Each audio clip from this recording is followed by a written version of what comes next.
20 টাকার সামান্য টিকিট, কিন্তু তার বদলে যে অভিজ্ঞতাটা পেলাম তা ছিল অমূল্য। আমরা পৌঁছে গিয়েছিলাম আসামের শিলচরে এক্সপো মেলায়।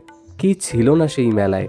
কাশ্মীরের নিপুণ হাতের কাজ করা শাল থেকে শুরু করে কেরালার বিখ্যাত বানানা চিপস, ভারতের এক প্রান্ত থেকে অন্য প্রান্তের সংস্কৃতি যেন এক ছাদের তলায়।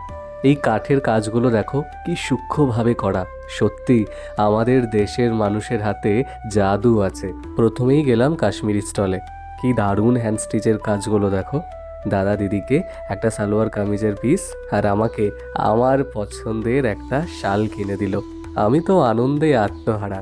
হঠাৎ কানে এলো বাজনার শব্দ। তাকিয়ে দেখি আসামের ঐতিহ্যবাহী বিহু নাচ। এই মেলা আসলে কেবল ব্যবসার জায়গা নয়, এটা সংস্কৃতি আর ঐক্যের এক অদ্ভুত মেলবন্ধন। ভাষা আলাদা, পোশাক আলাদা, কিন্তু আনন্দের ছন্দটা সবার এক।